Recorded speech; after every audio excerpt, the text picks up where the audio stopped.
وإذا حييتم بتحية فحيوا بأحسن منها أو ردوها إن الله كان على كل شيء حسيبا.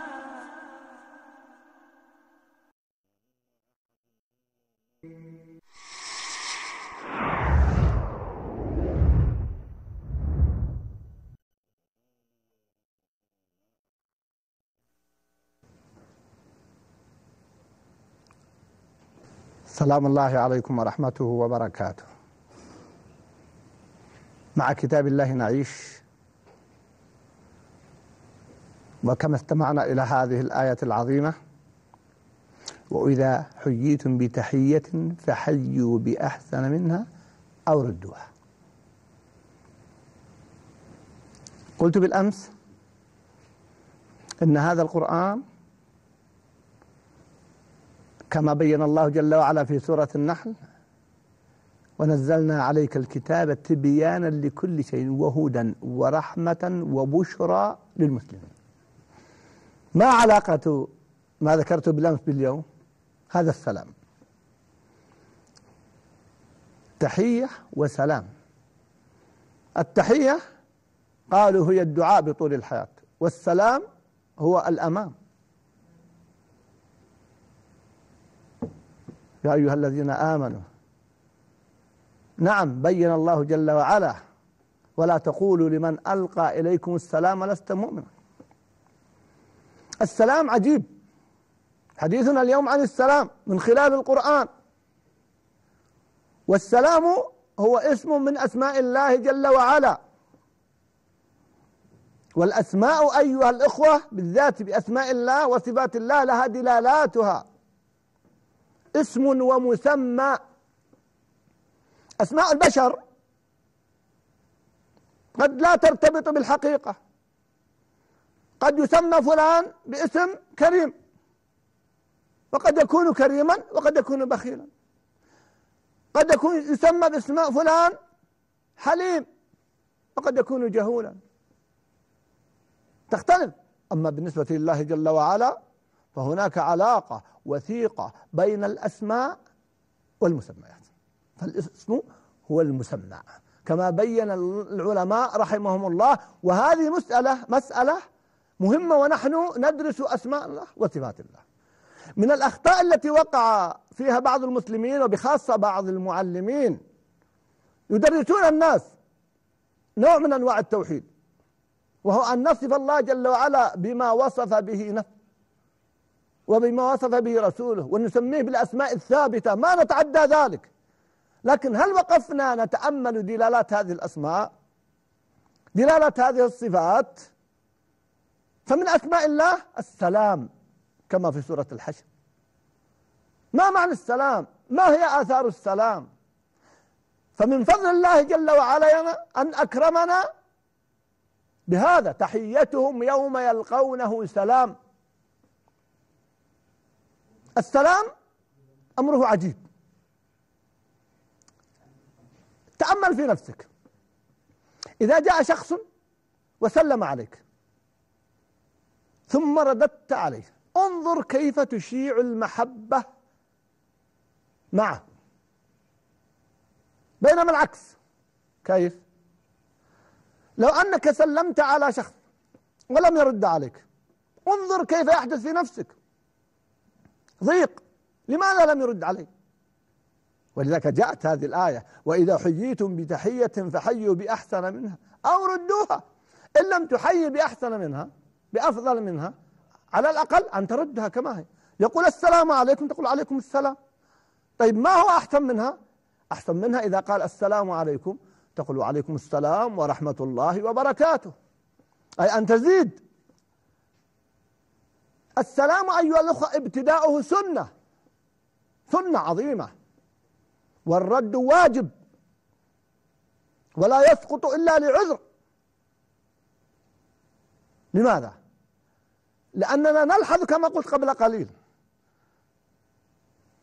أنك إذا سلمت تشيع المحبة والسلام والراحة، لكن فهذا فضل ولا شك، وتطبيق هذه السنة مهم جدا. لكن إذا لم يرد أحد عليك انظر كيف يحدث في نفسك، فلذلك أصبح الرد واجبا، وجاءت هذه الآية ردوها. فهذا المعاني أيها الأخوة من دلالة تدبر القرآن. جاءت آيات كثيرة جدا فيما يتعلق بالسلام. قالوا سلاما قال سلام في قصة إبراهيم عليه السلام.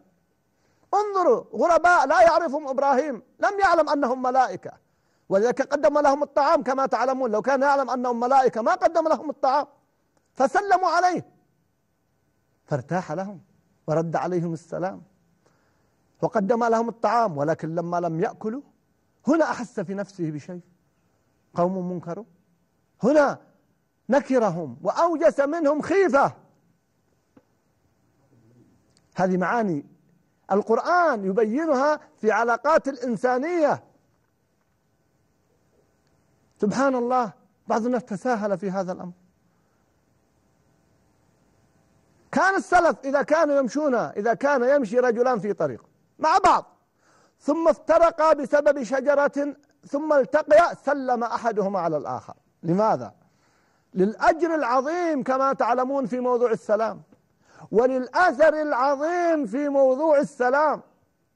هذه معاني كانوا يطبقونها. بينما رأيت بعض الناس يدخل ولا يسلم على بعض الناس، قلت له لماذا لم تسلم؟ قال سلمت قبل قليل، أو حتى بعضهم أذكر يوم من الأيام وهذا أمام عيني دخل إلى مجلس فبدأ يسلم على بعض الناس وترك البعض، فتوقعت أن بينهما مشكلة فسألته، قلت لاحظت أنك سلمت على أغلب الموجودين في المجلس إلا فلان وفلان. قال مسلم عليهم أمس.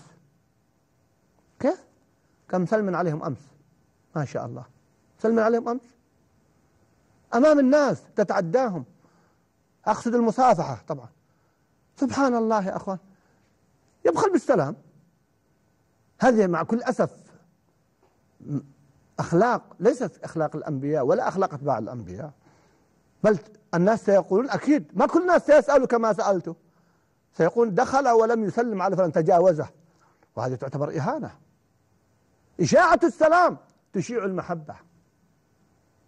النبي صلى الله عليه وسلم يقول ألا أدلكم على شيء إذا فعلتموه تحاببتم؟ بلى يا رسول الله والله نحب أن نتحاب. قال أفشوا السلام بينكم. بل أعظم من ذلك، ما هو في الحديث الصحيح؟ ألا لا تدخلوا الجنة حتى تؤمنوا ولا تؤمنوا حتى تحابوا، ولا أدلكم على شيء إذا فعلتم تحابوا أفشوا السلام بينكم. ثم بين النبي صلى الله عليه وسلم إذن أن من أسباب دخول الجنة المحبة، ومن أسباب المحبة السلام. إذن نحن عندما نسلم يحب بعضنا بعضا، وهذا أيضا يكون سببا لدخول الجنة. لماذا؟ لأنه يوم القيامة لا ينفع مال ولا بنون إلا من أتى الله بقلب سليم. من أسباب سلامة القلب من الغل والحقد والسلام.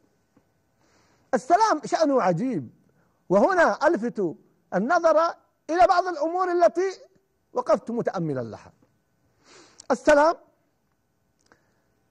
الهدية، الابتسامة، أمور يسيرة ولكن آثارها عظيمة جدا. الهدية تهادوا وتحابوا، يقول النبي صلى الله عليه وسلم، وفي أثر لا يستطيع النبي صلى الله عليه وسلم الهدية تسل السخيمة، يعني تسل العداوة، هذا واقع، تسل السخيمة. وتبسمك في وجه أخيك صدقة. ثم نأتي للسلام، ولا أدلكم على شيء إذا فعلتموه تحاببتم؟ لا، أفشوا السلام بينكم. هذه الثلاث الأشياء ليست على سبيل الحصر، آثارها عظيمة جدا. كم يلقاك بعض الناس وقد تكون متهيبا منه ثم فجأة يبتسم في وجهك كأنه أشاع في نفسك الروح العظيمة، والعكس إذا دخلت على بعض الناس وهو متجهم. ما الذي يحدث؟ إنكم لن تسعوا الناس بأموالكم، يقول النبي صلى الله عليه وسلم، ولكن ليسعوا منكم بسط الوجه وحسن الخلق. بسط الوجه بالابتسامة. إشاعة هذه المعاني وكلها موجودة أيها الأخوة أخلاق النبي صلى الله عليه وسلم. ولكن حديثنا اليوم عن السلام، فأحببت أن أشير إلى تلك المعاني. الهدية اليسيرة ولو كانت سواكا أو قلما.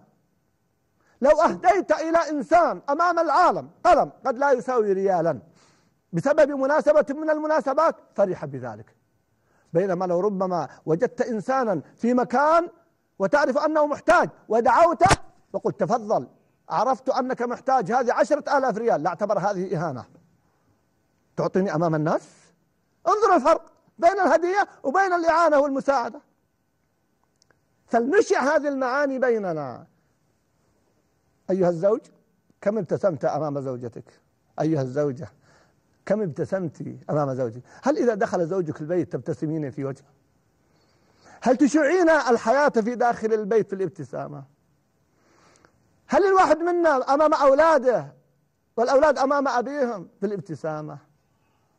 بعضنا يسلم نعم لكنه متجهم. والله لقد رأيت بعض الناس يسلم عليه الناس وهو منصرف، يسلم عليه الناس يتكلم مع الذي بجانبه. أي سلام هذا؟ أي سلام هذا؟ وتكرر حتى من بعض أهل الخير. هذا سلام؟ لا يا أخي الكريم، سلم وأقبل عليه بوجهك وابتسم له واسأله وخذ بيده. ما كان النبي صلى الله عليه وسلم إذا سلم عليه أحد يطلق يده حتى يطلق الآخر يده، حتى لا يفهم أنه لا يريده. هذه معاني الحقيقة جميلة جدا، معاني إنسانية. ولذلك تكرر السلام في القرآن، ولا يأتي في القرآن حرف واحد إلا لمعنى عظيم. فكيف وقد تكرر السلام؟ تحية أهل الجنة سلام، تحيتهم يوم يلقونه سلام، عند دخولك البيت تسلم، عند دخولك المسجد تسلم، عند دخولك على زوجتك تسلم، عند دخولك على أحد من الناس تسلم. السلام سنة والرد واجب. إذا سلم شخص يكفي أن يرد عن المجموعة شخص واحد. لو جاء شخص وسلم على مجلس ورد واحد لقام وانتهى الأمر. هذه المعاني وآثارها تعطي الأمن والسلام. إذا سلمت فأعطي الأمن، إذا سلمت على أحد فقد أعطيته الأمان. حذاري أن تغدر به وحاشاك، حذاري أن تخونه، لأن السلام أمان. وبهذا نحقق هذه المعاني الجميلة فعلا في حياتنا. بهذا نطبق القرآن. تدبروا آيات السلام في القرآن. أخوتي الكرام وأنتم تقرؤون كتاب الله في هذا الشهر، عندما يمر السلام وذكر السلام قفوا تأملوا، سترون عجبا. عناية القرآن في حياة المسلم، في دنياه في أخرى، السلام بين المسلمين حتى مع غيرهم. هذا هو القرآن، تبيانا لكل شيء كما ذكرنا بالأمس، وهدى ورحمة وبشرى للمسلمين. أشيعوا السلام بينكم، أفشوا السلام بينكم، من أجل أن تتحابوا، من أجل أن يحبكم الله جل وعلا وأن يدخلكم الجنة. والسلام عليكم ورحمة الله وبركاته. بينات مزهرات من هدى خير الكلام، تمنح النفس سرورا وأمانا وسلام، منبع عذب نقي يرتوي منها الأنام، بينات شع منها النور وانزاح الظلام، بينات